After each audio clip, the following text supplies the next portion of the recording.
When my husband offered to do the dishes, I immediately asked the kids to leave the room.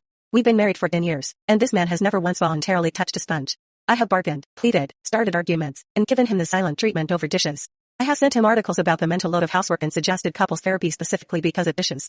So, when he stood up after dinner and said, "I'll do the dishes tonight," you relax. I did not feel grateful. Something was very wrong.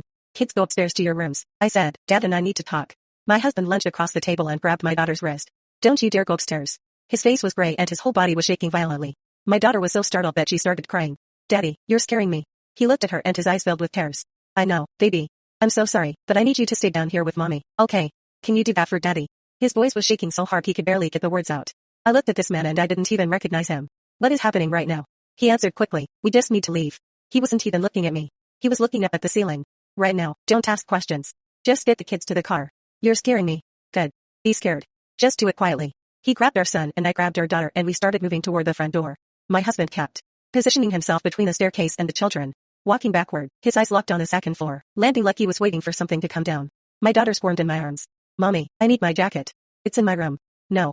My voice came out wrong, but I'm cold. "Just let me run up and get it. I'll be so fast." My husband spun around and grabbed her face in his hands. "You are never going in that room again. Do you understand me?" "Never." She burst into tears. My son started crying, too.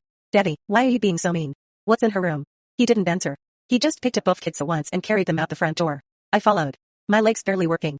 And the whole time, I kept waiting to hear footsteps on the stairs behind us, a door opening, a voice calling out something. But the house was silent. We'd got the kids in the car, and my hands were shaking so badly I could barely buckle my son's seatbelt. After my husband started the engine, I finally looked back at the house.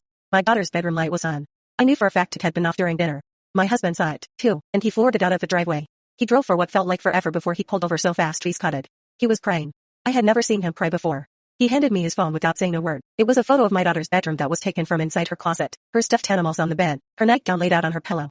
The photo was time-stamped 1 hour ago, and below it was a text that read, "She's even prettier up close. Keep everyone but her downstairs. Tell her to be a good girl. Do what I say and stay quiet or I'll show her what happens to little girls who scream." I couldn't breathe. I turned around and looked at my daughter in the back seat, still crying about her jacket, completely unaware of what had been waiting for her at the top of those stairs. "Daddy," her voice was tiny, "who took a picture of my room?" My husband turned around and he was shaking so hard he could barely speak. "A bad man, baby, but he's never going to see you again. I promise." He dialed 911 and I held my daughter's hand through the gap in the seats while she asked me questions I couldn't answer. The police found the man still hiding in her closet 20 minutes later, crouched in the dark, waiting.